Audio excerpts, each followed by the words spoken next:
Hey you all, welcome back to my channel. Thank you so much for watching. Today's video is going to be all about my favorite foundation of all time. It is the most full coverage foundation I've ever found without being cakey. It is the Dermablend Flawless Creator Multi-Use Liquid Pigments. So without any further ado, let's jump into it.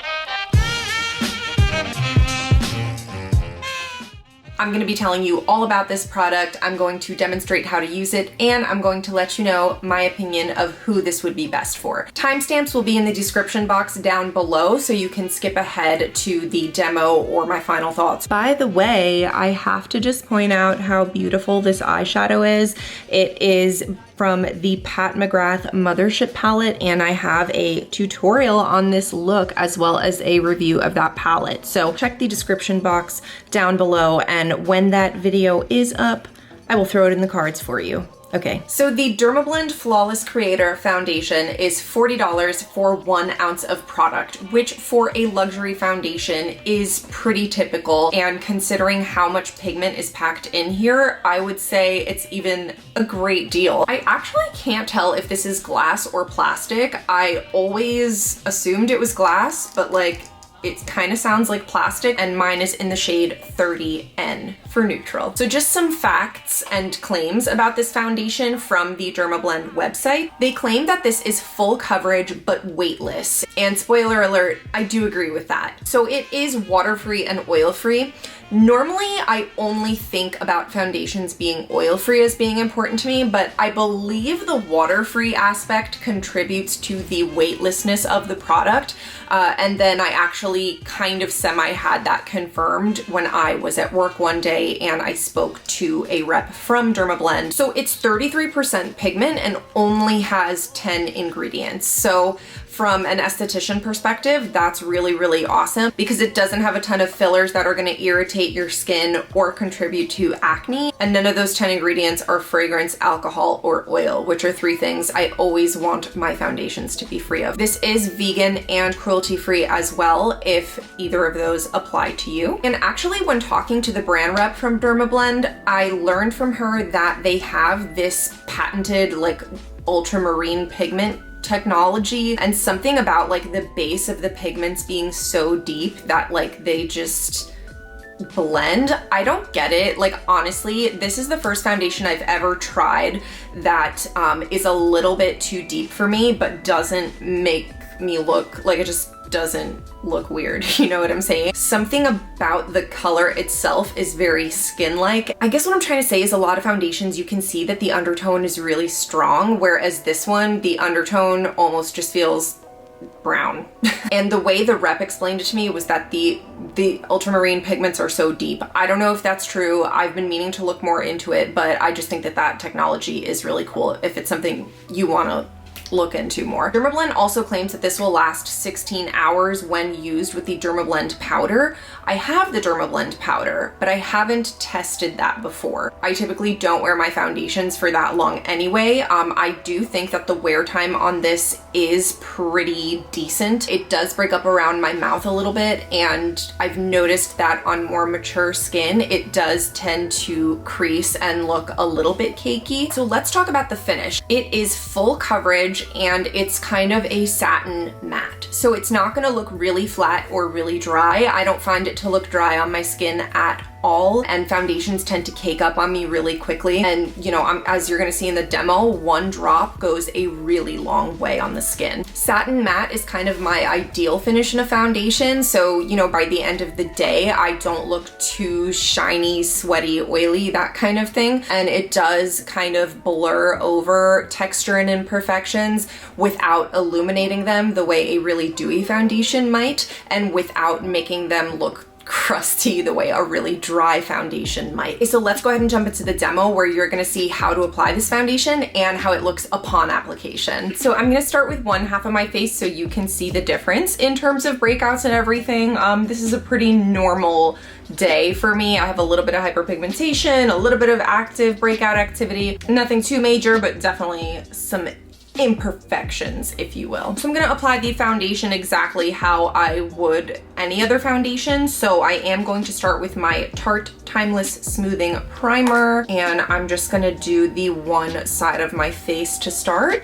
This is a really thick dimethicone type primer, so I only put this in my T-zone where I have enlarged pores and tend to get a little bit more oily. You definitely don't want to use this over dry skin. I do like to use my under eye corrector before foundation, so I am going to go in with the Becca Under Eye Brightener in light to medium.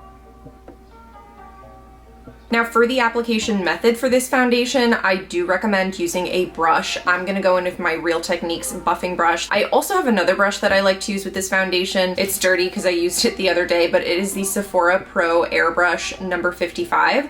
This one doesn't have bristles that are quite as densely packed, and it, you know, flares out a little bit more, whereas this one is going to give you a more concentrated application. With this one, I find that it does shear out the coverage ever so slightly of the foundation, whereas this one, you do get more full coverage. So I'm going to show you with this one today. First step is you really want to shake it, and then it is a dropper. So a lot of people complain in the reviews that their dropper is broken, which could be the truth, but after having worked retail, I am acutely aware of the fact that there's a lot of user error in using products with a dropper. So I'm gonna show you how to use a dropper right now. So you don't just wanna no, that doesn't work. You need to do it slowly and deliberately, like so.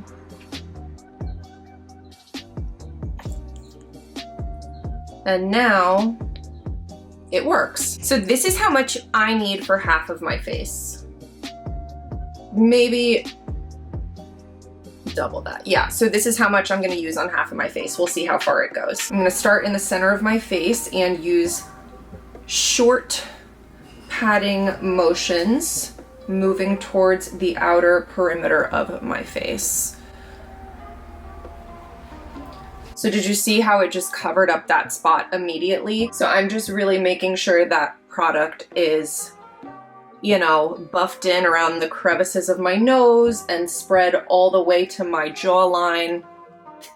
And yeah, you can see that I could use a tiny bit of building up. It's not cakey, so let's build it up really quick. I usually find that with two really thin layers, I get exactly, you know, how much coverage I want, which is full coverage. So I'm taking the same amount, maybe a little bit less. And this time I'm just going to concentrate. I'm concentrating, but I'm trying to concentrate the pigment where I want it. I'm stippling over any areas where I still see pigmentation. Okay, and you can see I have a little bit of a natural glow coming through still, but it's not dewy. This is a satin matte finish. If your skin is hydrated and exfoliated underneath the foundation, then, you know, you will have some natural radiance coming through, which is really, really nice. So yeah, I mean, I wouldn't call it natural, but I would say it does become one with the skin and does not look cakey. And when I'm having a really bad breakout and I'm wearing this, people are actually like pretty amazed. They're like, no, your skin is perfect. Like they can't even tell that I'm wearing so much coverage in my makeup, you know? So here's the side by side, this side with the built up 2 layers of foundation and this side with nothing. Okay, I'm gonna go finish up the rest of my face and then I will be back to give you a final roundup of my opinions. Okay, so my final thoughts. I love this foundation. Again, it is my favorite foundation. My opinion as a makeup artist is that the shade range is pretty good. I think the range from light to dark is really great. Some of the undertones are a little bit weird, but you know, using this on clients, I usually am able to find a match. I don't think it's perfect though, and the reviews do reflect that. The finish and the coverage, as I've said many times throughout this video, is beautiful, stunning, gorgeous. While it's not drying, just know that you're not gonna get like the most radiant finish from this. I also want to point out that it's really difficult to get a nice spreadable skin-like foundation with this amount of pigment and coverage without there being any oil in the formula. So it's really, really cool that this is oil-free and so spreadable and buildable. So overall, as a makeup artist, I'm really impressed with this product, mainly in terms of the formula and the finish that it leaves on the skin. As an esthetician, I love that there are so few ingredients in here, and you know, that does not compromise the performance of the product to me. When I'm switching around with different makeup and like whenever I start breaking out, I always go back to this and my skin always calms down because there's really nothing in here that's clogging my pores or irritating my skin. So I really love this from the perspective of, you know, somebody who is a skincare professional, but also I have acne prone skin. So, and I wear makeup a lot. I need something that I can wear that's gonna give me coverage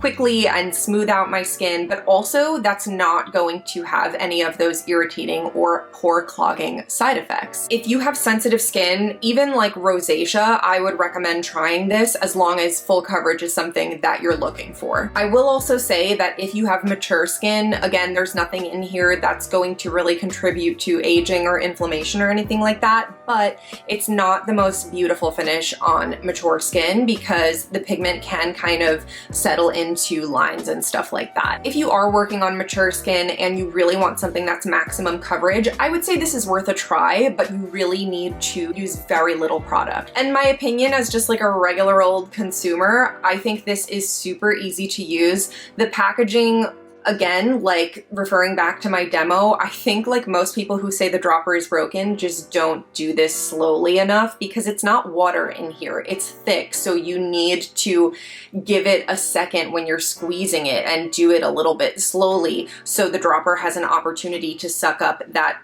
like thicker liquid that's in here. But in terms of actually applying this to the skin and the spreadability and the blendability and how easy it is to build up, I think this is so easy to use as long as you don't go overboard. I get compliments on my skin all the time when I'm wearing this, and I have relatively problematic skin. So that is it for this video. Please give it a thumbs up if you liked it, and subscribe if you want to see more content from me. Let me know in the comments down below if you've ever tried this foundation and what you think. And otherwise, I will see you in my next video.